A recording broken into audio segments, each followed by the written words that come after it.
Thank you all so much for coming out to the Playhouse. We're so excited to have you here and to have the Trinity Alps Chamber Music here. We tried to bring them before COVID. We tried during COVID.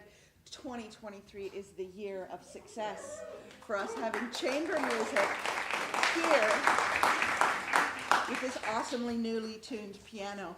My name is Jacqueline Dandon. I'm the Executive Artistic Director of Playhouse Arts. I want to say thank you for coming here. By coming to the Playhouse, you not only support lovely live music, you support everything that the Playhouse does, which includes Artisan School, our work with the Yurok tribe, our outdoor art installations, the Wonder Wagon, our youth workshops, and all the advocacy we do for arts. Our concessions is a fundraiser for us, and we are so happy to have you here and be able to have this venue for our community. So thank you for supporting live music, theater, and arts in our community. You all rock. Yeah. Thank you so much. Just a note, there is an exit here, and there is an exit here. So if anything happens, please exit out this way, and there are flashlights that we will have to show you where to go. If you are not a member of the Playhouse or you're not signed up on our mailing list, please sign up at arcataplayhouse.org. It's easy to do. We send you things and they're easy to delete if you don't want to read them. Or read, because there's all kinds of interesting things going on. So, without further ado, I give you Ian Scarf. Thank you. Good evening. Thank you all for being here. My name is Ian Scarf. I'm the director of the Trinity Alps Chamber Music Festival. Welcome to our 13th season, doing classical and chamber music and all kinds of programming around North State, California. You know, this festival began back in 2011. It was rather self-serving, actually. You know, my colleague Ellen, who you'll meet later in the program, has a beautiful farm, a homestead in Hyam, a lonely valley in the middle of Trinity County. And we concocted this scheme to bring professional musicians from around the world to this little valley of Hyam to do a kind of a self-nurturing artist's retreat, you know, to spend time together, you know, eating the delicious food that's grown there and exploring this wonderful place that has no cell service and no traffic and, you know, no stress about all the gigs you got coming up or whatever. Just time to just focus on music and each other. And it's been such a wonderful journey for me to make with my colleagues. This year we have a wonderful cast. About a dozen musicians are going to be cycling on and off stage tonight and tomorrow at our concert tomorrow. So I'm just very happy to welcome you all. The first piece on our program today is by the French composer Maurice Ravel. Ravel wrote music around the turn of the century, the very late 1800s and into the 1900s. He was often described as one of those French composers who was called an impressionist, partly because of his very evocative sense of harmony, and partly because of just the, you know, the way that he would capture visual scenes in his music. Impressions, if you will. This piece that we're going to play is called his Rhapsody Espagnole, the Spanish Rhapsody. This piece started as an orchestral work. It was actually his first big hit for the symphony orchestra. And it was such a big hit that he made an arrangement of it for the piano. But like most big symphonic pieces, it has like a bazillion notes in it, right? And so he decided this was not a job for simply one pianist, that pianist would need reinforcements. So I'm going to welcome to the stage in just a moment my colleague Kesuke, and he's going to help me with this. But first I'll tell you a little bit about this Rhapsody Espagnole. The piece is in 4 movements, so there's 4 little chapters to this Spanish scene that we're portraying. The first one is a prelude, and he calls it a prelude à la nuit, a prelude to the night. And in it you hear this very atmospheric, sort of hazy nighttime music. You can picture yourself in Spain on a hot summer night, or in Hyam on a hot summer night. And it has this theme of the nighttime that'll come back again and again.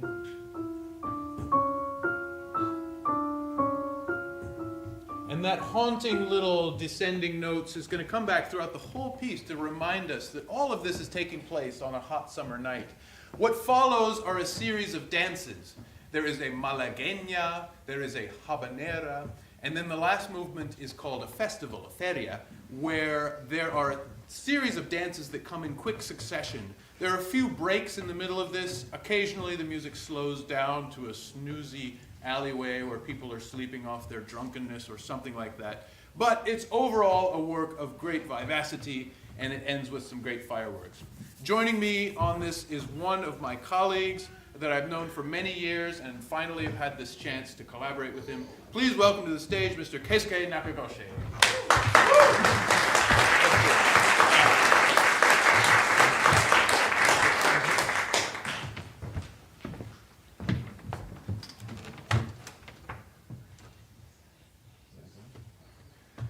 If you've never watched two pianists attempt to play the same instrument, there is some choreography that is needed. Otherwise, we end up pushing each other right off the bench.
looking forward to that all week. It's just such a party. It's a good bout of fireworks to start off the program.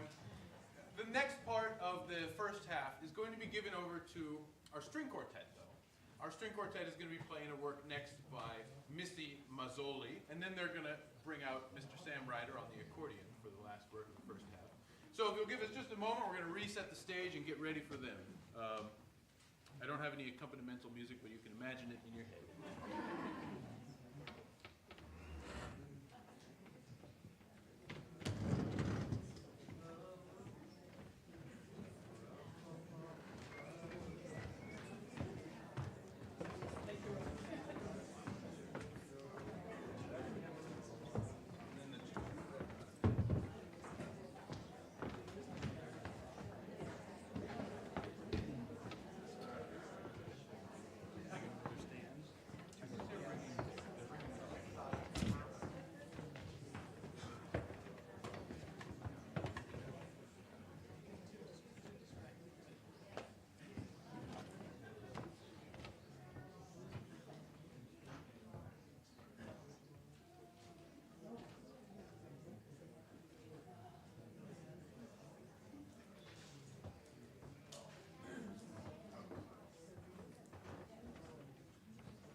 This next work features, on the first violin, Mr. Kevin Rogers. Kevin will tell you a little bit about what they're going to do.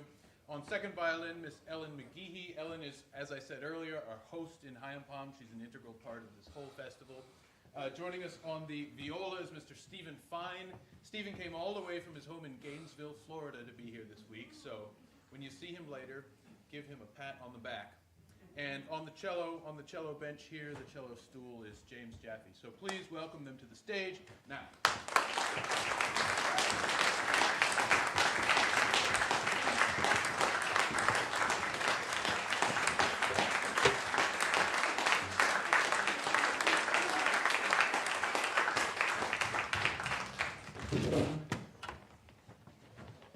The next piece we're going to play for you is by a composer who is still alive, named Missy Mazzoli.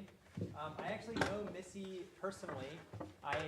When I'm not in Arcata or High and Palm, I play in a string quartet in the Bay Area called Friction Quartet. And a few years ago, we had the good fortune of being able to work with her to workshop some music for her first opera. She's now gone on to write several operas which have received a lot of critical acclaim, being performed by large opera companies like the LA Opera, for example. Missy's music I find to be very, very interesting and has a voice unlike any other. She's not just someone who composes music in a tradition from the classical European Western world, but she's also fascinated by sounds outside of that, sounds outside of the normal string quartet or orchestra or opera setting. She is also a member of her own pop band. You might consider it hyperpop, but she's interested in sort of these cross-genre, cross-sonic experiences. And this string quartet that we're going to play for you is a prime example of that.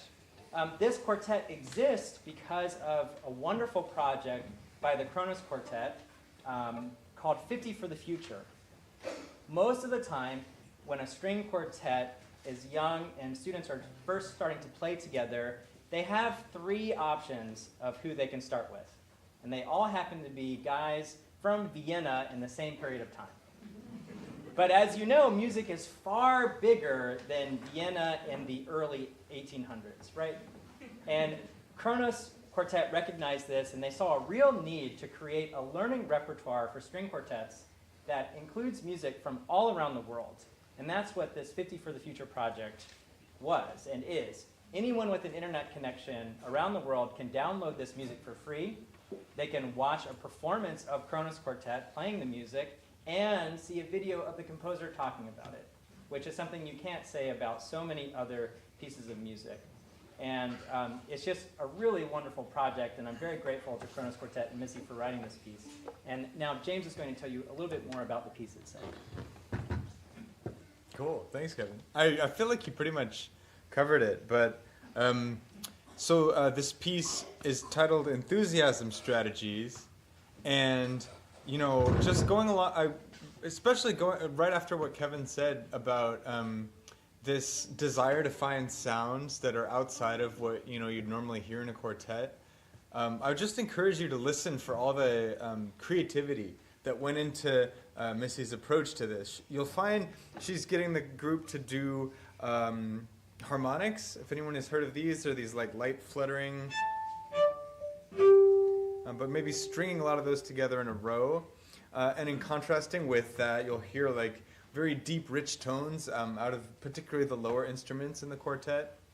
And what she's doing here, what she's meaning to represent, is this internal world. When you try and start a new thing, you have a whole new idea, maybe a New Year's resolution, I don't know, and then what happens after that? Like maybe some of it trails off, sometimes. I wouldn't know. And yet also different elements of it come cycling back or come back stronger. And what also happens through all of this intention is that some simpler but very powerful truths might get unearthed, or at least that's what's in my mind right now. You know, when I'm thinking about it. So we hope you enjoy Enthusiasm Strategies by Missy Mazzoli.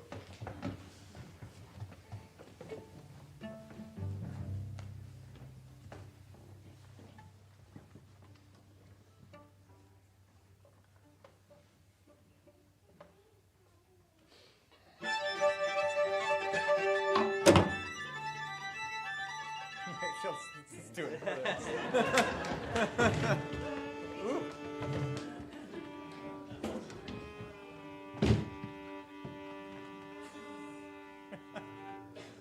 You know, like when you're about to try a new thing and it doesn't quite go. Missy did not write that in the piece.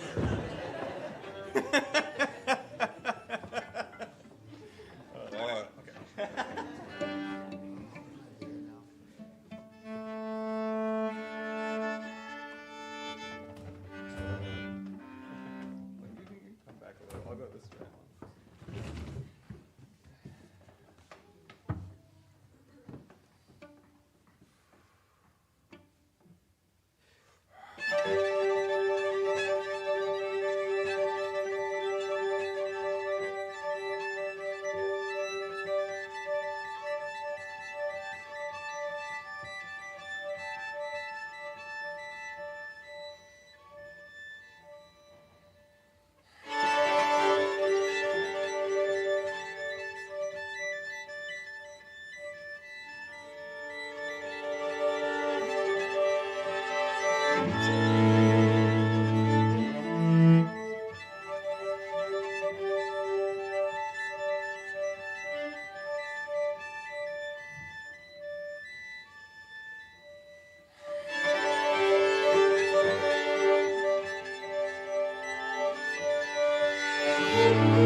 The next work on the program features this year's composer in residence at the festivals. Mr. Sam Ryder has spent the entire last week with us performing this music and also exploring, Hayam Palm in the first stages of a process for writing a new piece of music that we're going to premiere next season.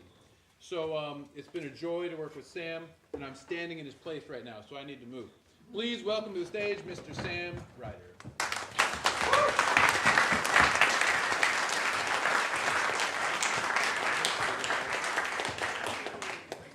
Hello, good evening. Thank you all so much for coming tonight. It's a pleasure to be back here. I've performed in this area quite a bit with my bluegrass jazz fusion band, the Human Hands.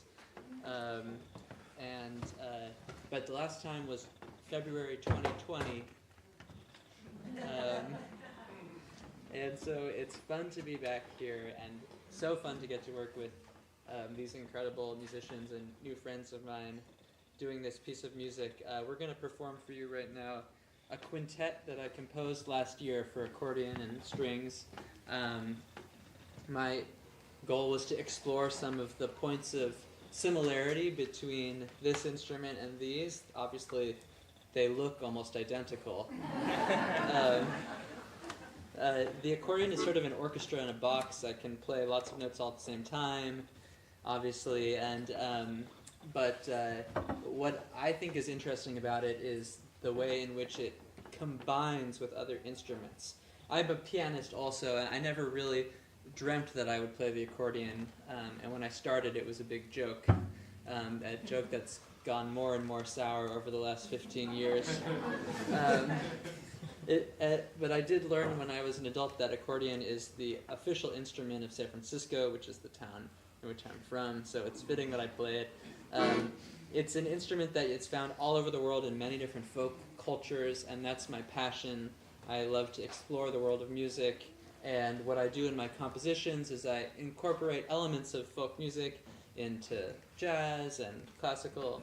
So in this piece you're going to hear some sort of folky themes. In this, we're going to play two movements, starting slow and then fast. In the slow movement you're going to hear what sounds a little bit like a folk song. I'm going to be doing this fluttering effect with my left hand.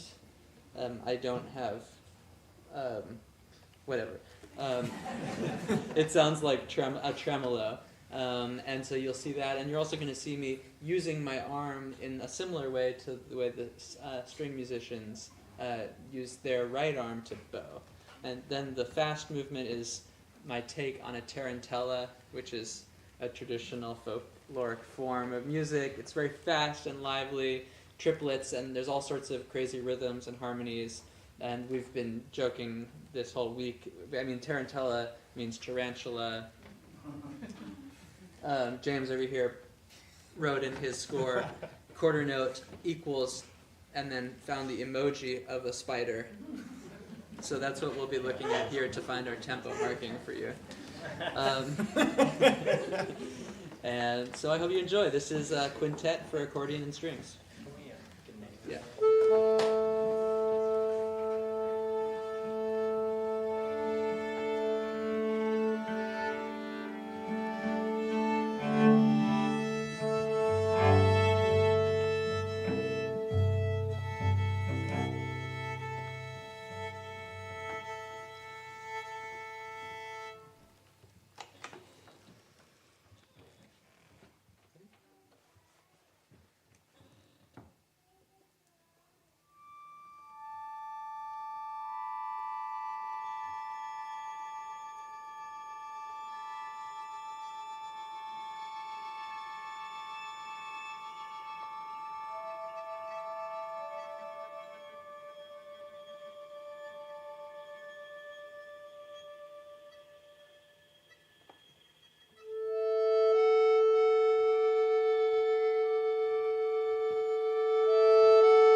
Okay, thank you everyone. We're going to take a 5-minute break for the next 10 minutes or so. And when we come back, we're going to turn back to the Romantic era, music of Dvorak and Schumann. It'll be great. Yes, break time. Thank you.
All right, welcome back. Thank you. Yes, whatever. Thank you. Welcome back. Tomorrow we have another concert. It's in Eureka at the Morris Graves Museum, one of our favorite venues. It's a beautiful space, wonderful acoustic. The program will be almost entirely different. We are repeating one piece, and I'm not going to tell you which one. Other than that, it's going to be entirely different works. Sam is going to be playing more of his own compositions on the piano. It's going to be wonderful. I hope to see you all there. You can even bring some friends. I'll try to remember to print more programs. We ran out today.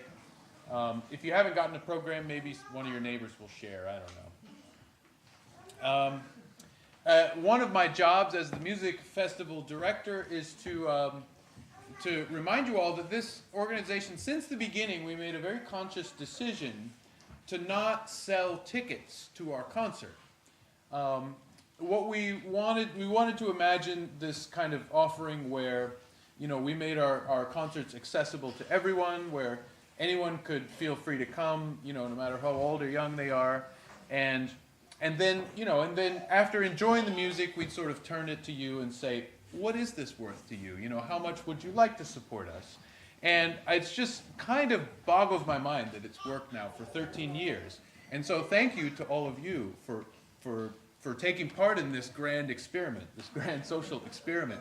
The way we're able to pay these wonderful professional musicians to set some of their life aside and come and do this is through your generosity. So if you haven't visited our wonderful donation jar yet, it's a very attractive jar. It's by the entrance there.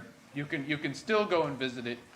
We also are grateful to many of our supporters who've supported us in other ways, like Jess and like Pat, who were welcoming you all at the box office there. Folk Life Farms here on Bayside is hosting all 11 of us, and that is a special host. A lot of people offer to host a musician or two, but there are 11 of us this week. We would totally overrun your house, probably. But we're grateful to everyone who steps up and offers these kinds of support. If you want to be one of those people, you can come and talk to us or, contact us in some way.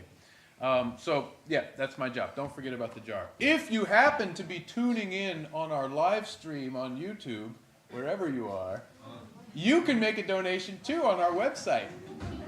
It's very easy. Okay, that's my job. I'm done with it. Now I get to do the fun thing, which is go back to playing the piano. The next piece on the program is by the great Czech composer, Antonin Dvorak. Dvorak, he lived in the great Romantic era when everything was getting more tuneful and more passionate and so on. This piece he wrote in 1891.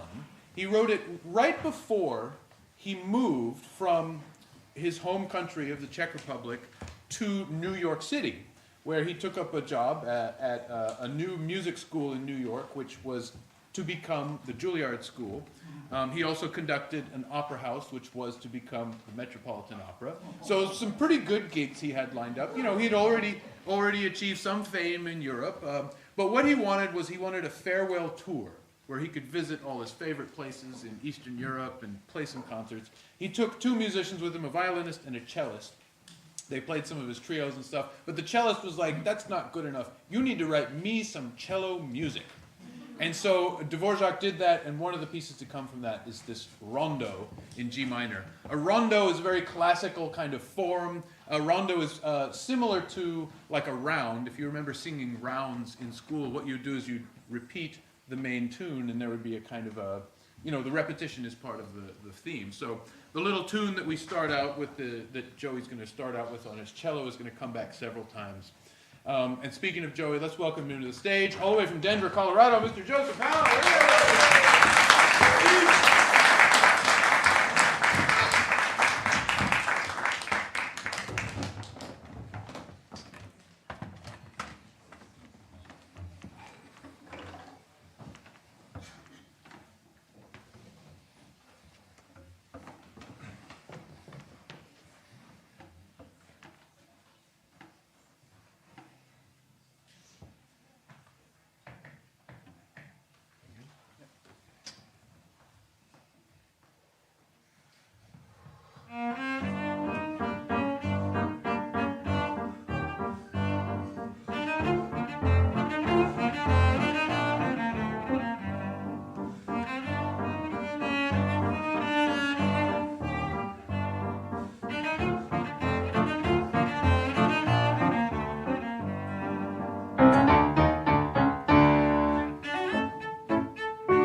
Okay, we have one last piece to share with you. It is one of the three trios that were composed by the German Robert Schumann. Schumann was another product of the Romantic era, although he was a little earlier in the 19th century. He sort of lived just after the generation of Beethoven, so like many composers, I think he felt that looming shadow of Beethoven over him. You know, even 200 years ago, Beethoven was like so famous, so it's kind of amazing to think that. Anyway, Schumann we're talking about. His music, you know, his music in a certain way reflected his personality. What we know of Schumann is that he was a fellow who experienced, you know, in his own personal psychology, intense highs and lows, you know, and that, you know, was probably a very difficult way to live for him. But it found its way into his music. He really channeled that. And, you know, this sense of characters that can change very quickly, the sense of characters that are flying high for a good amount of time, and the way that he can capture real melancholy in his music, you know, these are the things that makes Schumann's music so wonderful, I think, to so many of us. This trio is in 4 movements, and the overall effect of it is him on one of his manic turns. It is ebullient, it is joyous, it is full of this kind of sparkling energy. You know, even when there's a beautiful lyrical theme, you can sort of feel the bubbling energy underneath it. Like I said, there are 4 movements, so it begins and it ends in this kind of snappy way. The 2 middle movements are interesting exceptions, interesting little detours in the story that he's telling here. The second movement is a slow one and very rhapsodic and beautiful. The third one is a little bit of a mournful, melancholy dance, almost like a waltz. If you're looking in your program, I know it's dark, so maybe you're not, but we actually listed, you know, how he gives the title of each of these movements. You know, normally a composer in each different, you know, think of them as different chapters to the story. Each one has a title that doubles as a direction to the performers. So the most common directions are in Italian, you know. If they want you to play fast, they write allegro. And if they want you to play it slow, they write adagio. And then sometimes it's like in the middle, and then they write moderato. You know, it's pretty straightforward.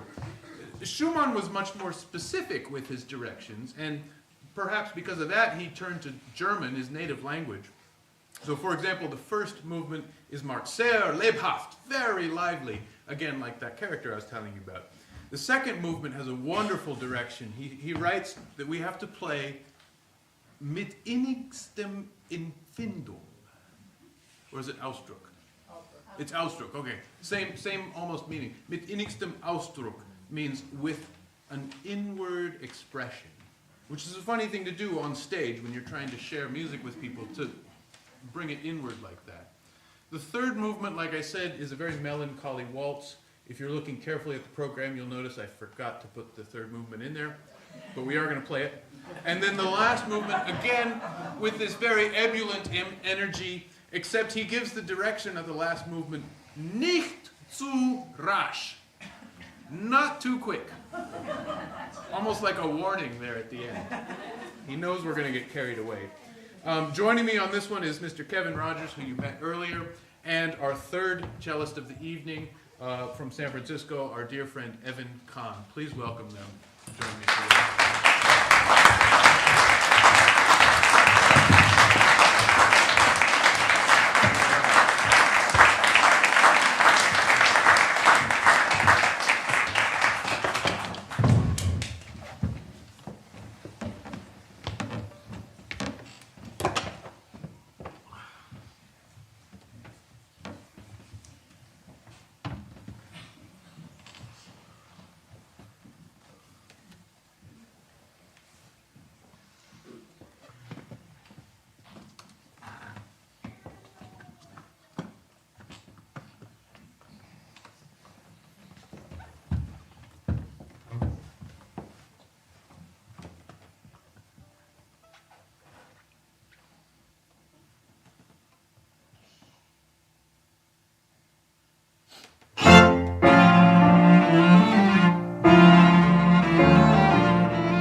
Thank you all so much for being here tonight.